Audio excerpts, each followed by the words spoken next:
네, 여러분, 씨알쌤이에요. 오늘은 윤선도의 만능이라는 작품 같이 공부하고 가보도록 하시겠습니다.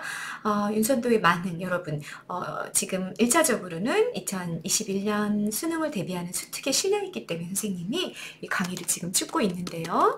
윤선도의 만능이라는 작품이고, 만흥의 만은 일어날 만자예요. 그래서 흥이 일어나다 이런 뜻입니다. 흥겨움이 일어나는 거죠. 흥이라는 단어 여러분 무슨 태도랑 관련 있다고? 풍류적인 태도와 관련 있는 단어라는 거 여러분들이 좀 알고 계셔야 되고요. 윤선도는 조선 중기의 문인이자 시조 시인이었습니다. 가장 대표적인 시조 시인이라고 봐야 될 것 같아요. 윤선도의 작품들은 수능에도 굉장히 많이 출제가 됐었고 올해는 특히 시조가 출제될 확률이 굉장히 높은 해이기 때문에 잘 보시고 가야 되는 그런 작품이라고 이야기할 수 있겠습니다. 여러분 2021년을 대비하는 수특에서는 이 만능이라는 연시조죠. 여러분 평시조의 형식을 여러 개 가지고 있는 연이 겹쳐있는 그런 시조의 형식으로 조선 중기에 굉장히 많이 나타났다라고 말씀을 이미 드렸는데요. 요거 앞에 평시조들이 있어요. 평시조 선생님이 찍으면서 아마 이화의 월백하고 찍으면서 말씀드렸던 것 같아요. 평시조의 형식적인 특징 다 정리해 드렸고 우리 고등학교 2학년 때 문학 교과서들을 각자 배우는데 각각의 다른 출판사들에서 평시조, 그 다음에 연시조, 그 다음에 사설시조라는 시조의 흐름에 따라서 공부를 많이 하게 된다. 그런데 이번에 수특에서도 그 흐름에 따라서 지금 작품들이 쭈루루룩 정리가 되어 있다. 뭐 3강, 4강, 5강 뭐 이런 식으로 흐름의 순서대로 정리가 되어 있는 중이니까 그 흐름을 놓치지 말고 시조의 흐름이 평시조가 있다가 그 다음에 연시조가 유행하다가 마지막에 조선 후기에 가면 사설시조들이 나왔다라는 그 흐름을 여러분들이 연결해서 같이 공부하면 굉장히 좋겠다라는 말씀 다시 한번 드리고요. 윤선도의 만능 흥이 일어났어. 어떤 흥겨움이 일어났는지 연시조를 한번 점검하고 가시겠습니다. 자, 평시조의 형식이 여러 개가 있는 게 연시조다라고 말씀드렸죠. 지금 여기에는 총 6개의 연이 있어요. 6개의 연을 통해서 어떤 흥이 일어나는지를 여러분들이 좀 살펴보시면 되겠습니다. 잠깐 이 작품이 나오게 된 그런 배경을 좀 말씀을 드린다면 여러분 윤선도는 지금식으로 얘기하면은 재벌 가문의 자녀였었는데 이분이 살아가던 평생 총 그 유배에 가서 생활했던 기간이 한 20여 년이 넘는다 그러더라고요. 처음에 이제 그 유배를 갔던 시작이 됐던 게 당시 이제 권신 이이청이라는 사람이 있었는데 굉장히 뭐 지금식으로 따지자면 엄청난 권력가였어요. 뭐 국무총리 뭐 이 정도에 해당되는 그런 인물이었는데 이 사람이 이제 처음 관리가 돼가지고 막 그 이첨에 횡포와 부패, 비리 이런 게 막 너무 많이 보이는 거죠. 그래가지고 그걸 참지 못해가지고 그거 막 강렬하게 비난하는 그런 상소를 올렸거든요. 근데 그때 그 주변 사람들이 모두 다 야 너는 말단 관리고 그 사람은 아주 높은 직급에 있는 그런 신하인데 그 사람을 고발하면 어떡하냐 안 되지 하고 막 주변에서 말렸어요. 말렸는데도 불구하고 아니야 막 불의를 참지 못하는 거지. 임금을 위한 충성 막 이런 거에 막 가득 차가지고 막 비난하는 상소를 올렸단 말이에요. 아니나 다를까 주변 사람들의 그 걱정 그대로 그 이점에 역공을 받아가지고 모함을 받아가지고 유배 생활을 시작하게 됩니다. 그리고 풀려났다가 다시 유배 가고 뭐 이런 일들을 굉장히 많이 반복했고 나중에는 뭐 지친 거죠. 그런 정치 현실의 염증을 느끼고 그 뭐 아주 부잣집 자식이었기 때문에 그 아주 큰 땅에다가 뭐 보길도에 이제 나중에 정착을 하게 되는데 그런 자연에 응거하면서 아주 멋들어진 조선시대를 대표하는 정자, 정원 이런 것들 만들어가지고 응거하면서 그 속에서 살아가는 흥겨움을 노래한 그런 작품들 굉장히 많이 창작했어요. 그래서 만흥도 그 해남의 금세동이라는 곳에서 응거하면서 지어진 그런 작품입니다.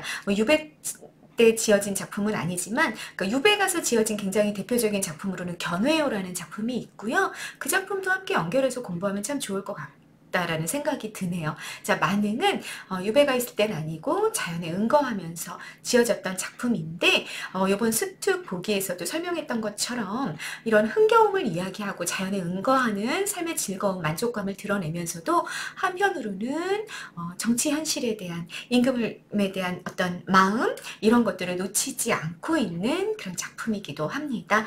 자, 전체적인 내용은 이런 거라면 세부적으로는 어떤 내용을 갖고 있는지 지금부터 같이 한번 점검해 보시겠습니다. 같이 보시죠. 산수감 바위 아래 떼집을 진노라 하니. 여러분, 선생님이 이거 찍기 전에 앞부분에 시내 흐르는 골짜기에 바위지어 초집을 짓고 뭐 삼기고 뭐 이런 시조를 같이 봤어요. 그거랑 굉장히 유사한 문장이 나왔죠. 산수감, 산수 여러분 자연이라고 해석하시면 되는 자연의 대유적 표현인 거 알고 계시죠? 상과물이라고 해석할 필요가 없는 거죠. 자연 바위 아래 떼집, 시내 흐르는 골짜기에서 이미 설명드렸습니다. 떼집이 나오면 뭐다? 초가집이다. 초가집을 짓노라 하니 화자의 어떤 삶을 말하고 싶어 등장한 단어다. 떼집은 소박한 삶, 안분지족, 안빈낙도와 연결되는 공간이다. 연결되는 공간이다 라고 이미 설명을 드렸어요. 여러분 시내 흐르는 골짜기에 같이 연결해서 공부하신다면 정말 좋을 것 같습니다. 자, 안분지족 안빈낙도 여러분 혹시라도 모르는 사람 있을까봐 선생님이 한 번만 다시 정리할게요. 분수를 편안히 여기며 만족함을 한다. 근데 이 분수라는 거, 내 분수라는 건 가난할 빈이죠. 가난함과 연결되어 있습니다. 그래서 안분지족 안빈낙도라는 건 가난한 삶을 내 분수로 여기고 만족하는 삶이다 라고 여러분들이 정리를 정확히 해놓고 가시면 참 좋겠어요. 안분지족 안빈낙도는 주로 자연친화 작품류들에서 정말 많이 드러나는 삶의 태도죠. 그 삶의 태도와 관련되어 있는 공간은 어디다? 기와집, 궁궐 아니다. 어디다? 초가집이다 라는 얘기이죠. 정리하고 가시고요. 떼집을 짓노라 하니 그것을 모르는 남들은 웃는다 하지만 자, 내가 초가집을 지어서 안분지족의 삶을 실천하겠다 했을 때 그 뜻을 이해 못하는 남들이 있었어요. 자, 플러스 마이너스, 마이너스입니다. 이 사람들은 속세에 속한 사람들이죠. 나는 어때요? 자연 속에 있어요. 자연 속에 있고 이 삶은 양반시가에서 자연친화 작품류들 보시면 아세요. 플러스 마이너스, 플러스의 삶이요. 플러스의 삶이야. 그런데 그 반대쪽에 그것을 이해 못하는 남들이 있는 거죠. 그럼 이 사람들은 속세에 속한 사람들이고 마이너스. 그럼 웃었어. 그러면 막 행복하고 막 격려하는 그런 웃음이었을까? 아닌 거죠. 이때 웃음이라는 건 화자를 향한 비웃음이에요. 냉소를 짓는 거야. 아유 부잣집 애가 뭔 짓이래? 아니 그렇게 벼슬 잘하면 이렇게 승승장구할 수 있었을 텐데 뭐 하는 짓이래? 이러면서 막 냉소를 지은 거죠. 비웃는다. 하지만 어리고 혐의 뜻에는 내 분인가 하노라. 자, 분 여러분 빨간색 동그라미 별표하시고요. 우리 고전 문학에서는 분수, 내 처지 라는 개념으로 쓰이는 단어죠. 알고 가시면 되겠습니다. 어리고 빨간색 동그라미 별표 무슨 뜻입니까? 어리석다로 쓰이는 단어인 거 알고 있으시죠? 혐은 촌북, 총구석 늙은이라는 뜻입니다. 어리석은 총구석 늙은이의 뜻에는 그것이 내 분수인가 하노라 이렇게 말하고 있는 중인 거죠. 그러면 어리석은 혀음이 누구겠어요? 어리석은 총구석 늙은이. 화자 자신을 일컫는 말이 되는 거죠. 그랬을 때 여러분 윤선도가 정말 어리석고 그런 시골 늙은이였나요? 그렇지 않았죠. 이런 표현들을 우리 고전시가의 양반시가 특히 양반들이 자신을 일컬을 때 뭐 노옹 늙은이라는 표현을 쓴다든지 뭐 어리석은 혐이라고 쓴다든지 촌부라는 표현들을 막 쓰거든요. 이런 표현들은 우리가 모두 다 어떻게 받아들여야 되느냐? 겸손의 표현으로 받아들여야 된다라는 거 하나 더 정리하고 가시고요. 노라 감탄형 종결어미 나왔다. 감탄형 종결어미 무슨 어조를 만든다?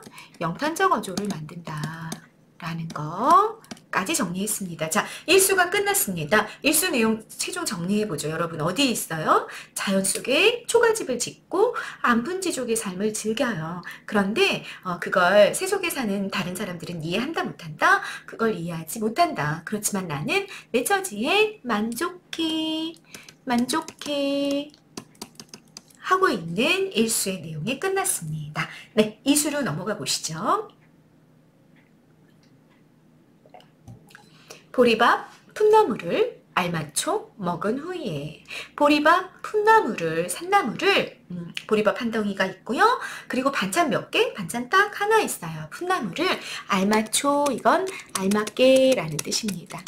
알맞게 먹은 후에 여러분, 자, 맥락, 밥 한 덩이에 반찬 하나 나왔어요. 여러분, 요런 맥락은 어떤 삶의 태도를 드러낼 때 쓰인다? 안분지족, 안빈낙도의 삶의 태도를 드러낼 때 쓰이는 맥락입니다. 요거 말고도 선생님이 유사한 맥락들, 우리 안분지족의 삶의 태도를 드러내는 거로 해석할 수 있는 유사한 맥락들 정리해 줄 거예요. 보세요. 밥만 먹어요. 반찬도 필요 없어. 예를 들자면 이런 문장들이 있어요. 연잎에 밥 싸고 반찬 장만 하지마, 이런 문장이 있어. 밥만 먹겠다는 거죠. 안분지족의 삶의 태도를 드러내는 겁니다. 또 박주 산채, 박주 탁주, 탁주 막걸리, 산채 산나물. 또는 박주에 물고기 안주여도 괜찮아요. 무슨 말이냐면 거친 술에 촌주 강어 뭐 이런 표현도 월서는 16경과 작년 수능 본문을 통해서 우리 보셨죠. 거친 술에 안주 2개 이상 되면 안 돼. 딱 하나예요.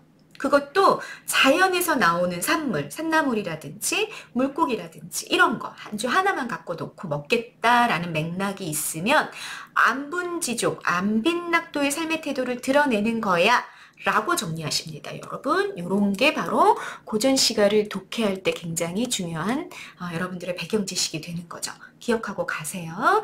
자, 여기 보리밥 풋나물, 밥에 반찬 하나 놓고 알맞게 먹었어요. 여러분, 과식했다고 막 이렇게 고봉으로 퍼서 과식했다는 거 아니죠? 싹 적당하게 먹은 거예요. 그게 바로 뭐다? 안빈낙도, 가난을 굉장히 즐기는, 가난 속에서도 만족해야 하는 삶의 자세를 드러내는 거다라는 얘기예요. 연관된 한자성어를 하나만 더 얘기해봐라 그러면 여러분, 이렇게 소박한 밥상을 단사표음이라고 이야기합니다. 단사표음, 단사, 밥 한 덩이란 얘기야. 표음, 표주박의 물 한 모금이란 뜻이죠. 그래서 이것도 아주 소박한 먹거리 를 의미해서 연결해서 여러분 암기해 놓고 가시면 좋을 것 같습니다. 자, 본문 내용 계속 가시죠. 보리밥 풋나물을 알맞게 먹은 후에 바위 끝 물가에서 실컷 놀았다. 실컷 놀았어요. 바위 끝 물가, 여러분 자연이다. 실컷 놀았어. 자연 친화, 유유자적, 이런 한자성어 나올 수 있겠다. 그죠? 실컷, 쓸까지는 실컷이라고 해석했습니다. 실컷 놀았어. 놀다, 어떤 삶의 태도를 드러낸다, 풍류적 삶의 태도를 드러내는 놀다라는 단어도 기억하고 가십니다. 그 남은 여남은 일이야. 그 밖에 여남은 일, 남은 일. 그 남은 여남은 일, 그 밖에 남은 일이야. 불할 줄이, 부러워할 줄이, 부러워할 줄이 있겠는가, 있겠는가. 서리적 의문. 서리적 의문은 반대로 해석하면 되는 경우가 80% 이상이다 그랬어요. 그러면 그 밖에 남은 일이야. 부러워할 일이 없다. 부러워할 것이 없다. 이렇게 말하고 있는 중인 거죠. 그러면 그 남은 여남은 일은 여러분 플러스야 마이너스야? 얘는 마이너스. 속세의 일인 거죠. 속세의 일. 네, 그 남은 여남은 일, 속세의 일. 뭐가 있을 수 있을까? 부귀영화. 벼슬을 나중에는 뭐 이렇게 임금이 부르기도 했는데 가지 않고 뭐 이랬단 말이에요. 그러니까 이 사람은 이제 더 이상 뭐 20년 이상 유배를 가기를 반복하고 그랬으니까 그랬을 것 같기도 한데 부귀영화에는 이제 관심이 없는 거죠. 뭐 명예, 권력, 명예 이런 거 난 별로 관심이 없어. 나는 그냥 자연 속에서 소박하게 살아가는 걸로 난 만족 이렇게 얘기하고 있는 거라고 볼 수 있고요. 또 그나문 여나무님 아주 혼탁한 정치 현실이라고 우리가 읽을 수도 있겠죠. 혼탁한 정치 현실이 막 벌어지고 있는데 막 내 누구 편을 들고 뭐가 어쩌고 저쩌고 막 싸우고 논쟁하고 막 이러는 거 이제는 나 신경 쓰지 않을래. 라는 의미로도 읽힙니다. 자, 안분지족의 삶의 태도, 그리고 풍류적인, 실컷 즐기고 있는 또 자연 친화, 이런 것들을 이수에서 모두 드러내고 있는 거, 여러분, 의문형 종결어미를 통해서 삶의 태도를 드러내고 있는 것도 여러분이 확인하실 수 있었습니다. 네, 삼수로 넘어가 보겠습니다. 세 번째 연인 거죠. 자, 세 번째 연은 주제 함정으로 요것만 딱 떼어가지고 이게 님을 그리워하고 있는 주제야 뭐 아니야 이런 거 물어보고 싶을 때 학교 선생님들이 굉장히 잘 많이 활용하시는 그런 이런 시조기도 하거든요. 그래서 같이 한번 보실게요. 잔을 들고 혼자 앉아 먼매를 바라보니. 잔을 들고, 여러분 무슨 잔을 들었을까? 술잔을 들었을 거야. 그러면 술 나왔네. 무슨 태도다? 풍류적 태도다. 자, 풍류적 태도와 관련된 단어 쌤이랑 한 번만 더 정리해 볼까요? 술, 춤, 노래, 여자, 흥, 놀다, 즐기다, 어부, 고깃배, 양반시가에서 그런 거죠? 낚시. 이런 단어들이 나오면 풍류적인 태도로 연결하세요 라고 이미 여러 영상에서 얘기했는데 혹시 처음 보는 사람이 있다면 별표 5개. 자, 고전 시가를 독해하는 배경 지식입니다. 알고 가십니다. 술잔을 들었어. 이 사람 또 풍류적인 삶의 태도 드러내는 거예요. 혼자 앉아 먼 뇌를, 먼 산을 바라보고 있죠. 자, 자연을 바라보고 있는 겁니다. 자연을 바라보고 있다. 그리던 님이 오다 반가움이 이러하랴. 이러하랴. 의문형 종결어미인데 자, 반대로 설이잖아, 설이. 설이니까 반대로 해석하라 그랬어. 반대 해석. 그러니까 그리던 님이 와도 반가움이 이렇지 않다. 이렇게 해석이 되는 거죠. 반가움이 이렇지 않다. 그러니까 여러분 그리던 님이 온다 해도 반가움이 이렇지 않아 라는 얘기는 자 비교하고 있는 중인 거야. 이렇게 자 선생님 여기 정리할게요. 술잔을 들고 먼 산을 보는 게 하나가 있어요. 먼 산을 보는 게 하나가 있고 그리던 님이 오는 것이 하나가 있는 거죠. 그런데 이거를 반가움이라는 속성을 가지고 비교를 해봤더니 뭐가 훨씬 더 반갑고 기쁘다는 얘기예요. 네, 술잔을 들고 먼 산을 보는 것이 훨씬 좋아, great 이러고 있는 중인 거죠. 그리던 님이 오는 것도 좋지만 그것보다 난 더 좋은 게 술잔을 들고 먼 산을 보는 거야. 이렇게 얘기하고 있는 중이다 라는 얘기입니다. 요 맥락을 이해를 놓쳤을 때 그리던 님이라는 단어가 보이니까 아 님을 그리워하는 시예요. 이렇게 주제를 오해하고 갈 수 있다 라는 얘기입니다. 자 그리던 님을 그리워하는 아니다. 술잔을 들고 먼 산을 보는 거 그것이 훨씬 더 행복하고 좋다라고 이야기하고 있는 중이다라는 거 기억하시고요. 자 하나 더 오해하면 안 되는 거 여러분. 이 사람은 지금 그러니까 님보다 뭐를 더 좋아해? 술잔을 들고 먼 산을 보는 것을 더 좋아하고 있잖아요. 그러면 여기 님 우리 일반적으로 양반시가에서 님은 임금으로 해석하는 경우가 많잖아요. 임금 해석이 많아. 거의 90%가 그래요. 그런데 여기도 그럴까요? 여기도 님이 임금으로 우리가 해석을 해야 되는 걸까요? 그렇지 않죠. 양반들에게는 임금은 최고의 왜 우리 유교적인 어떤 덕목을 얘기할 때도 제1의 덕목이 뭐예요? 춤이잖아요. 춤. 그렇게 놓고 본다면 임금이라는 존재는 거의 절대적 가치를 부여받은 존재예요. 그렇기 때문에 여기 님은 여러분 임금이라고 해석하면 된다 안 된다? 안 된다. 네. 여기서는 그리던 님이 뭐 예를 들어 연인일 수도 있을 것 같고 또는 내가 그리던 친구 버실 수도 있겠죠. 또는 뭐 부모라고 해도 좋단 말이야. 어찌 됐든 간에 임금으로는 해석할 수 없다라는 걸 여러분들이 이해하고 가시면 되겠습니다. 그러니까 여기를 놓고 영군 지정을 드러내고 있다. 임금을 사모하는 마음, 임금을 그리워하는 마음을 드러내고 있다라고 해석하면 맞다 틀리다? 틀리다라는 얘기죠. 네, 이해되셨죠? 자, 이렇게 양반시가에서 님을 임금으로 해석하면 안 되는 작품들이 좀 몇 개가 있어요. 그 중에 하나가 만흥에 있었다라는 얘기고요. 또 하나를 얘기를 한다 그러면 참고 표시하시고요. 서경덕의 시조. 마음이 어린 후이니, 요 시조 있어요. 마음이 어린 후이니 하늘이 다 어리다. 만중운산에 어느 님이 오겠냐만 지는 잎 부는 바람에 행여 그인가 하노라 뭐 이런 거 있거든요. 황진이를 그리워하는 그런 시조예요. 그래서 여기 님도 임금을 의미하는 게 아닙니다. 뭐 이렇게 예외되는 작품들이 몇 개가 있으니까 여러분들이 같이 묶어서 공부하신다면 좋겠습니다. 자, 임금 아니다라는 거 알고 가시고요. 종장입니다. 말씀도 웃음도 아니에도 주체 누구 여러분? 산이. 산이 나에게 굳이 말하지 않아요. 그리고 웃음입니다. 웃음. 웃어주지도 않죠, 산은. 그렇지만 못내 좋아하노라. 누가 누구를? 내가 산을. 내가 산을 너무 좋아해. 또 산도 나를. 서로 좋아해. 우리 말하지 않고 웃어주지도 않는데 그냥 이렇게 눈빛만 봐도 그냥 사랑이 뿅뿅뿅 이러고 있다는 뜻이에요. 너무너무 서로 좋아하고 있다. 네, 자연 친하고요. 그리고 얘들아, 여러분 물화일체 나타나고 있어요. 이렇게 구별되지 않고 같이 섞여가지고 서로가 서로를 너무너무 그냥 마음으로 너무너무 좋아하고 있는 상태이기 때문에 자연과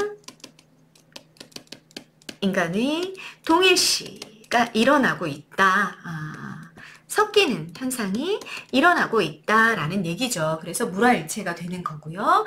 그리고 여러분 요 맥락 때문에 말하지 않고 웃어주지 않았는데도 뭐 서로 좋아하는 마음이야 해서 한자성어가 이렇게 쭈루루룩 나오게 됩니다. 이심전심 마음에서 마음으로 통하다라는 뜻이죠. 여마미소 부처님 미소야. 제자가 부처님이 이렇게 설법을 하고 계시는데 제자가 질문했다죠. 그랬더니 부처님이 그냥 씩 웃었대. 그랬더니 제자도 씩 웃으면서 고개를 끄덕끄덕 했다는 얘기예요. 정말 참된 진리는 말로 전해지는 게 아니라 이렇게 눈빛만 봐도 마음으로 전해지는 거다라는 한자 성어가 된 거죠. 그래서 여마미소, 부처님 미소, 불림 문자, 진리는 문자. 글로 서지 않는다. 글로 표현되는 것은 진리가 아니고 정말 참된 진리는 마음으로 전해지는 것이다 라는 의미를 가지게 돼요. 교회 별전, 가르칠 교자입니다. 가르침 밖에서 따로 전해지는 것이 진리다. 역시 진리는 이렇게 말해서 전해지는 게 아니야. 이런 의미를 가지게 되는 거죠. 또 하나만 더 추가할까? 심심상인, 마음에서 마음으로 서로 도장 찍는다. 그래서 우리가 어떤 진심이 통하는 것은 마음으로 되는 거야. 말로 되는 게 아니야. 글로 되는 게 아니야. 라는 의미를 가지고 있는 한자성어들이 이렇게 여기 포함이 되게 될 겁니다. 그래서 우리 자연과 인간이 하나가 되어서 서로 너무너무 좋아하는 그런 경지를 드러내면서 삼수가 끝났습니다. 그러니까 삼수의 주제도 뭐가 되는 겁니까, 여러분? 자연 친화고 삶의 태도, 물화일체의 삶의 태도를 드러내는 것이다. 이렇게 해석하시면 된다라는 얘기입니다. 됐죠? 자, 사수. 네 번째 연으로 넘어가 보겠습니다. 누구셔? 누가? 삼공 도곤. 도곤 빨강펜 동그라미 별표고요. 뭐뭐 보다로 해석하는 단어. 누가 삼공보다 낫다고 하더니 만승이 이만하겠는가? 설입니다. 그러니까 만승도 이만하지 않아. 라는 의미가 되는 거죠. 자, 삼공과 만승, 빨강색 동그라미 별표. 자, 이해하고 가십니다, 여러분. 삼공, 영의정, 좌의정, 우의정. 임금 밑에 최고 권력자들이죠. 그러니까 삼공은 권력을 상징해요. 명예를 상징해도 되겠죠. 만승, 여러분, 요 승이 수레 승자예요. 그러니까 수레가 몇 대? 수레가 만 대야. 우리 집에 수레가 만 대야. 카?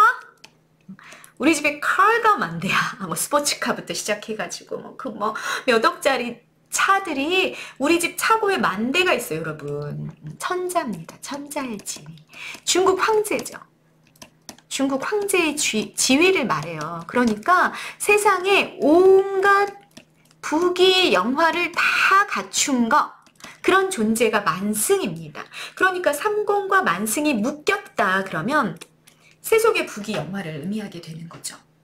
그런데 초장에서는 여러분 이걸 또다시 비교하고 있는 중이에요. 자, 이제 선생님이 1차적으로 기억하라는 게 첫 번째, 삼공이랑 만승이란 단어가 나온다 그러면 세속의 부귀 영화를 의미한다 라는 거 첫 번째로 기억하시고요. 누가 삼공보다도 낫다고 했는데 만승이 이만하겠는가? 만승도 이 정도는 아니야 라고 뭔가 이것을 비교하고 있어. 그런데 앞의 수랑 연결해 보니까 앞에서 자기는 뭐가 제일 좋대? 자연이 제일 좋다 그랬잖아요. 그러니까 이것은 뭐겠구나? 자연이겠구나. 이걸 놓고 뭐가 그러니까 삼공과 만승이라는 세속의 온갖 권력과 부귀 영화보다 뭐가 더 낫다? 자연이 더 나아 라고 이야기하고 있는 거죠. 삼공만승 플러스 마이너스, 얘는 마이너스, 자연이 플러스 라는 얘기가 되는 겁니다. 이해되셨죠? 누군가가 삼공보다 낫다고 하더니 자연이, 주체가 자연이 빠져있는 거야. 자연이 삼공보다도 낫다고 하더니 만승도 이만하지 않구나. 자연이 만승보다도 더 낫구나. 그러는 거죠. 됐죠? 뭐 가장법이라고 얘기할 수 있을 것 같고요. 이제로 헤어든 해다 여러분. 해다 이렇게 써도 되고요. 히다 이렇게 쓰여 있어도 괜찮아요. 생각하다라는 뜻으로 정말 많이 나옵니다. 자, 이 생각하다를 암기해 놓고 있으면 여러분 명사형 혜욤, 혜욤, 혜음, 힘, 햄가림 이런 거 다 그냥 생각이라고 해석하면 돼요. 기본 원형 해다가 보이면 생각으로 해석하면 된다. 이렇게 정리해 놓고 가시면 됩니다. 이제 생각하니 소부 허유가 주격조사고요. 소부 허유가 약돋더라, 야갔더라. 이때 약다라는 건 현명했다로 해석하시는 단어입니다. 소부 허유 마이너스 플러스 플러스예요. 이제 내가 곰곰이 헤아려 보니 생각해 보니 소부 허유가 정말로 현명했구나 그러는 거예요. 소부 허유 여러분 중국 고사가 인용이 됐고 소부 허유 정도는 대기숙제와 함께 조금 기억해 놓고 가면 정말 좋겠다라고 생각이 되는 중국의 인물들입니다. 허유, 요임금이 임금이 돼달라고 부탁했죠. 허유가 너무너무 훌륭한 뛰어난 인재였기 때문에. 그런데 너무너무 듣기 싫었어요. 자꾸 와 자꾸. 요임금이 임금이 돼달라고 자꾸 부탁을 하니까 허유가 어디로 갔어요? 기산의 영수로 갔어요. 기산에 있는 영천강 영수에 가가지고 막 이렇게 물로 귀를 막 씻었죠.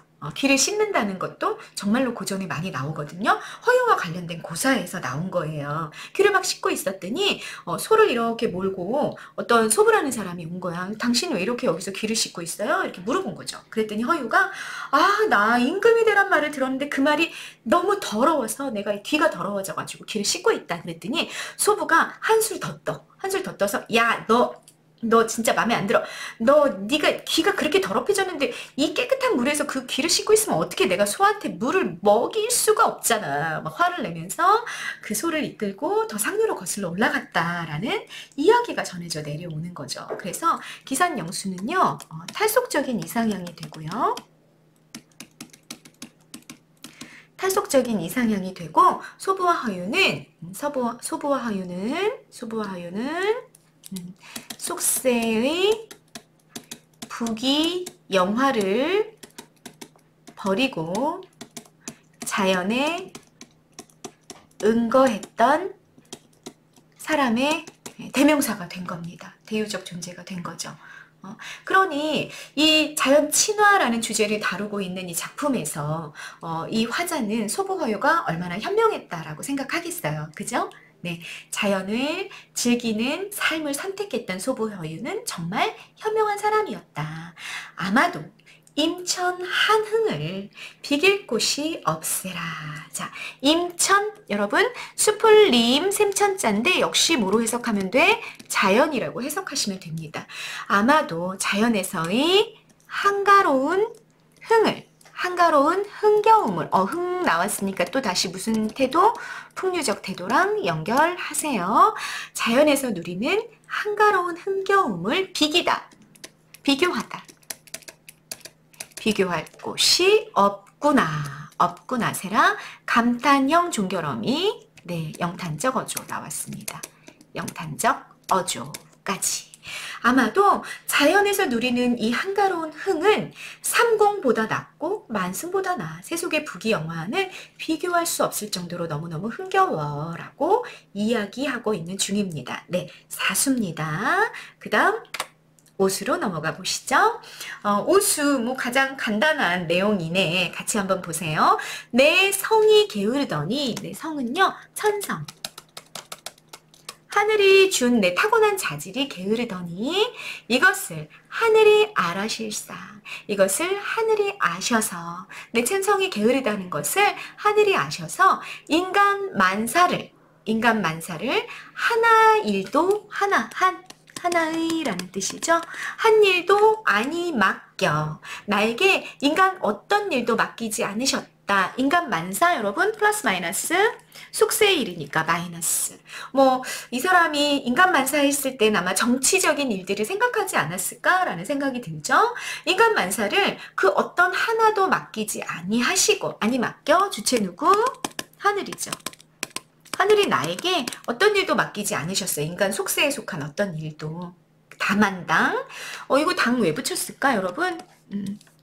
종장 첫 구절 아이고 첫 구절 몇 음절? 3음절 맞춰야 되니까 당 이거 그냥 강조로 붙여준 거죠. 다만당 다툴이 없은 다툴 것이 없는 강산을 지키라 하시도다. 다만 다툴 것이 없는 속세의 일들은 어때? 인간 만사는 막 다퉈야 돼. 싸워서 뭔가를 얻어야 돼. 권력도 그렇고 명예도 그렇고 부귀영화도 그렇고.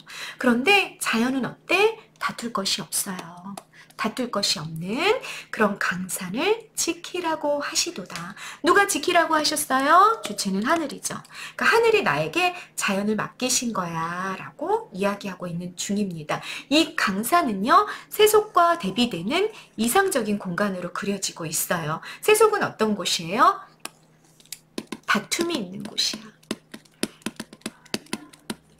이것과 반대로 자연은 어떤 곳이다? 강산은 네, 다툴 것이 없는 그런 공간이고 나는 하늘이 그 자연을 지키라고 보낸 그런 소명을 갖고 있는 존재야 라고 말하고 있는 것이 오수다라는 얘기입니다. 자, 마지막 수로 가시겠습니다. 강산 여러분, 자 강과 산이로 해석하실 필요 없어요. 그냥 자연으로 해석하는 단어다라고 말씀드렸죠. 자연이 좋다, 좋죠? 좋다라는 뜻. 자연이 좋다고 한들 내 분으로 자, 분 빨간색 동그라미 별표 뭐로 해석하라 그랬어요? 분수로 해석하라 그랬어요. 내 분수로 누워 있겠는가? 누워 있겠는가? 의문형 종결어미 설이죠. 역시 설이는 반대로 해석하라 그랬어. 강산이 아무리 좋아도 내 분수로는 누워 있을 수 없었다. 이런 얘기예요. 누워 있다, 눕다는 여러분 고전문학에서는 자연에 응거하다라는 의미로 쓰이는 단어라는 것 이미 제가 다른 영상에서 말씀드렸었어요. 혹시 모르고 있다면 이번 시간에 정리하고 가십니다. 강산이 아무리 좋아도 내 분수로는 누워있을 수가 없었어 라는 걸 설의적인 의문형 종결로 표현하고 있는 중이죠. 그러면 어떻게 내 분수는 내 처지로는 나 정도 되는 이런 평범한 이런 처지로는 강산이 아무리 좋아도 내가 그것에 응거할 수 없었을 거야. 그러면 어떻게 내가 자연에 응거하는 삶을 살 수 있었어? 아, 누구 덕분이야? 임금 은혜를. 그러니까 임금의 은혜가 있었기 때문에 내가 이 자연에 응거할 수 있었어 라고 이야기하는 중이네. 임금의 은혜를 이제 더욱 알겠습니다. 이제 더욱 아노이다. 이제 더욱 알겠습니다. 임금 덕분에 내 처지에는 너무 과분한 과분 거죠. 과분. 너무 과분한 강산에 응거할 수 있었어요 라고 얘기하고 있네. 아무리 종장 갚고자 하여도 무엇을? 은혜를. 누구의 은혜를? 임금의 은혜를 아무리 갚 받고자 하여도 하올 일이 없애라. 할 수 있는 일이 없구나. 감탄형. 그래서 역시 영탄적 어조 나오고 있고요. 이렇게 영탄으로 임금의 은혜를 너무너무 갚고 싶은데 내가 갚을 수 있는 방법이 없어요 라고 이야기하면서 작품을 끝냈습니다. 자, 문제 보시죠. 속세에서 벗어나 자연을 즐기면서 그것이 모두 임금의 은혜라고 말하며 마무리를 짓고 있습니다. 강호 한정과 강호 가도의 공식입니다. 이게. 자, 기억하시죠? 강호 한정과의 공식. 자연을 즐기면서 구는 임금의 은혜, 유교적 충의 사상을 드러내는 것이 조선조 사대부들의 강호한정가의 한 7, 80%에서 드러나는 공식입니다. 그 공식이 윤선도의 만흥에서도 굉장히 잘 드러났다라는 게 첫 번째 선생님 정리한 내용이고요. 두 번째 정리 내용은 수특에 들어가 있었던 수특 보기와 연결됐던 내용입니다. 임금 은혜 안에 내포된 화자의 지향이 뭐냐라고 물어본다면 유교적인 충의 사상, 영군지정, 임금을 사모하는 마음이죠. 임금에게 충성을 다하는 그 마음을 바탕으로 경세제민 여러분 한자성어를 좀 기억하고 가시면 좋겠다라는 얘기예요. 유의어가 뭐 있냐면 경국제세 라는 단어도 있습니다. 경국제세. 우리 경제라는 말 아시죠? 경제라는 말이 사실 요 한자성어로부터 나온 말이에요. 경세제민 풀어보면 세상을 경영하고 제민 백성을 구제하다 이런 뜻입니다. 이 양반들이 내가 벼슬을 하겠다, 관리가 되겠다 했을 때 가장 명분으로 내세웠던 거, 대의 명분으로 내세웠던 게 바로 이건 거죠. 내가 관리가 되는 이유는 나만의 권력, 나만의 어떤 부귀를 얻기 위한 게 아니라 세상을 경영해서, 세상을 다스려서 백성들을 구제하기 위해서다라는 얘기예요. 경국제세, 나라를 경영하고 제세, 세상을 구제하다. 똑같은 말이야. 이게 이거로부터 뭐가 나왔다고? 경제라는 말이 나온 거죠. 그러니까 경제의 가장 중요한 것이 뭔 거예요? 백성들, 국민들을 잘 살게 만드는 게 경제가 되는 거예요. 그죠? 그렇겠죠. 자, 어쨌거나 이 임금 은혜 안에 내포된 화자의 지향이 뭐냐? 자연 속에 응거하고 있지만 결코 있지 않아. 내가 어때야 되는 존재? 경세제민해야 되는 존재라는 거. 세상을 경영하고 백성을 구제해야 되는 존재라는 것을 잊지 않고 있기 때문에 계속 누구를 의식하는 거야? 나를 다시 불러줄 수 있는 임금을 의식하는 거죠. 그래서 자기의 삶 자체를 오로지 임금의 은혜다. 임금의 덕택이다라고 해서 임금에 계속 끊임없이 프로포즈 하는 거야. 벼슬을 사양하고 내려왔음에도 불구하고 계속 임금의 은혜, 임금을 향한 영군지정 이런 것들을 계속 드러내는 이 좀 어떻게 보면 이중적이죠. 이중 플레이를 하고 있다라는 느낌이 들잖아요. 근데 그게 어쩔 수 없이 조선조 사대부들이 갖고 있었던 성리학자들이 갖고 있었던 사고 방식인 거죠. 자연에 응거하면서도 끊임없이 어떤 백성을 구제할 수 있는 관리로서의 임무를 잊지 않고 있는 그런 지향성을 안에 계속 내포하고 있는 그런 이중적인 심리가 임금의 은혜라는 말 속에 들어가 있다라는 게 이번 수특에 나와 있는 굉장히 중요한 포인트다. 라고 볼 수 있겠습니다. 자, 경세제민이라는 말 이해하고 가시면 되겠습니다. 자, 마무리 정리입니다. 제목, 흥이 일어나다라는 뜻이라고 말씀드렸고요. 화자에게 자연은 굉장히 이상적이고 지향하는 공간이고요. 속세와 대립되는 공간이에요. 그래서 여러분 이 만흥에서는 뭐가 정리가 되어 있어야 되냐면 속세에 해당하는 마이너스의 단어들 뭐 그남은 여남은 일이라든지 삼공이라든지 만승이라든지 인간만사라든지 이런 단어들이 속세에 해당하는 단어 마이너스의 단어라는 거 그리고 그와 대비되는 자연에 속하는 플러스의 단어가 뭐가 있었는지를 이렇게 쭉 정리를 좀 대비해서 해놓고 가는 게 여러분 필요하다라는 거 알고 가시고요. 요거는 별표 하고 가시면 되겠습니다. 자, 조선 초의 사대부 시조, 자연친화 시조들. 조금 더 얘기해라 그러면 강호 한정가류. 강호 한정가류의 전통을 잇고 있음을 중기에 지어졌는데도 그 전통을 잇고 있음을 알게 해주는 수가 몇 수니? 그러면 6수 얘기하시면 되는 거죠. 뭐 때문에? 요거 때문에. 그렇습니다. 임금의 은혜가 나와 있기 때문에 그렇다라는 얘기입니다. 자, 여러분 선생님이 여기 삼수에서는 여기 그리던 님이 임금이 아니다라고 이야기했습니다. 자, 임금을 이야기하고 있는 건 몇 수다? 여러분, 육수다라는 거. 자, 정리해 놓고 가시는 거 잊지 마시고요. 자, 선생님이 이 만응은요, 2021년을 대비하는 수특 때문에 찍었어요.